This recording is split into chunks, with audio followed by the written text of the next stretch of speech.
எங்க அந்த குட்டி பொண்ணு கிட்ட தொலைஞ்சு போன பூனையோட போஸ்டர் காட்டுறாங்க. அதோட பார்த்து இவரோட பெயிண்ட் ஸ்டிக் மூலமா வரையற பாருங்க. கொஞ்ச நேரத்துல தொலைஞ்சு போன பூனை உண்மையா உயிரோட வந்துருது. இதை பார்த்ததும் ராணி பயங்கரமா இம்ப்ரெஸ் ஆயிடுறாங்க. அதுக்கப்புறம் இந்த பொண்ணு கிட்ட வந்து என் பையன் போருக்கு போய் சண்டை போட்டதுல கண்ணை இழந்துட்டான், அதை சரி பண்றதுக்கு உலகத்திலே ஒரு ரேரான செடியால தான் முடியும், அதை உன்னால கொண்டு வர முடியுமா அப்படின்னு கேக்குறாங்க. சரி ஓகே நான் வரையறேன்னு சொல்லிட்டு வரையற பாருங்க. கொஞ்ச நேரத்துல இந்த செடியும் உண்மையா வந்துருது. இதை வச்சு இப்ப அவனோட கண்ணையும் சரி பண்ண கிடைச்ச இந்த பொண்ணை இப்ப எல்லாம் லக்கி ஸ்டாரா பார்க்க ஆரம்பிச்சிட்டாங்க. ஆக்சுவலா கொஞ்ச நாளைக்கு முன்னாடி பாத்தீங்கன்னா இந்த குட்டி பொண்ணு அம்மாவும் சேர்ந்து பிச்சை தான் எடுத்திருப்பாங்க. ஒரு வேளை சாப்பாடு கூட இல்லாம சுத்திட்டு இருக்கும் போதுதான் இந்த பொண்ணுக்கு ஒரு பண்ணு கிடைக்குது. அம்மா ரொம்ப பசிக்குதுன்னு சொன்னாங்க, அவங்களுக்கு கொண்டு வந்து கொடுக்கலாம்னு சொல்லிட்டு எடுத்துட்டு வரா பாருங்க. பார்த்தா அவங்க பசியால இறந்தே போயிட்டு இருக்காங்க. இதை பார்த்த அந்த குட்டி பொண்ணு அம்மா இறந்துட்டாங்கன்னு சொல்லிட்டு பயங்கரமா அழும்போதுதான் பக்கத்துல இருந்தவங்க இந்த பொண்ணு ஏன் அழுகுறான்னு சொல்லிட்டு வந்து விஷயத்தை கேட்டுட்டு இவகிட்ட இருந்த விலை உயர்ந்த நெக்லஸ பார்த்துட்டு உங்க அப்பா யாருன்னு சொல்லிட்டு கேக்குறாங்க. எனக்கு தெரியல, எங்க அம்மா கூட தான் நான் இருந்தேன் அப்படின்னு சொல்லிட்டு அழுகுறா. இது வந்து ராஜ பரம்பரைங்க மட்டுமே யூஸ் பண்ற ஒரு விலை உயர்ந்த நெக்லஸ். கண்டிப்பா இந்த இளவரசன் தான் உங்க அம்மாவை லவ் பண்ணிருப்பான்னு நினைக்கிறேன், வா நம்ம அரண்மனைக்கு போய் கேட்கலாம்னு சொல்லிட்டு கூட்டிட்டு வராங்க. அப்ப இந்த குட்டி பொண்ணு அவங்க அம்மாவோட பணத்தை தூக்கி போட்டுட்டு கஷ்டப்பட்டு தள்ளிட்டே வரா. மந்திரி வெளியே இருந்தே உங்க வார்த்தை பார்த்துட்டு இளவரசர் அந்த மாதிரிலாம் பண்ணிருக்க மாட்டாரு, முன்ன பின்ன இந்த லேடியை நான் சுத்தமா பார்த்தது கூட கிடையாது, இதுக்கு மேல உள்ள போனோம்லாம் பிரச்சனை பண்ணீங்கன்னா அதுக்கப்புறம் உங்களை கைது பண்ண வேண்டியதா இருக்கும்ன்றாரு. இதை கேட்டதும் ஹெல்ப் பண்ண வந்த அந்த லேடியும் இந்த பொண்ணு அம்மான்னு விட்டு போயிடுறாங்க.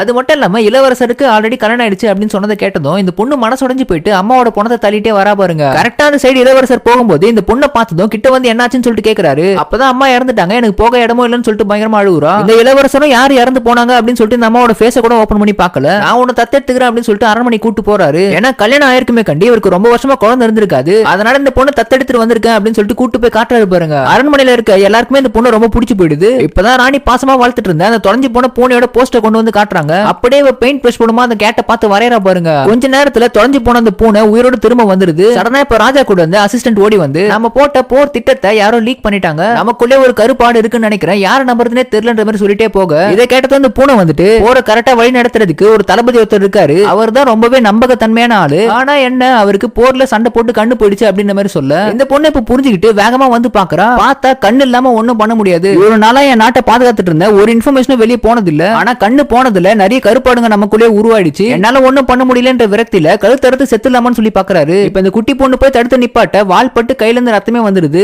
அதுக்கப்புறம் இந்த பொண்ணு கத்துறது கேட்டு எல்லாரும் ஓடி வந்து இவரை காப்பாத்துனது மட்டும் இல்லாம இவரெல்லாம் வெளியே ஹீரோ மாதிரி பாக்குறாங்க. ஆனா நீங்க என்ன எப்படி முடிவெடுத்துட்டீங்க அப்படின்னு மாதிரி சொல்லி உங்களுக்கு பார்வை தானே திரும்ப வேணும், அந்த செடியை நான் கொண்டு வரேன் அப்படின்னு சொல்லி வரைஞ்ச அடுத்த செகண்டே கொண்டு வரா. அந்த மூலிகை மூலமா இவருக்கு கண் பார்வையும் திரும்ப கிடைச்சிருது.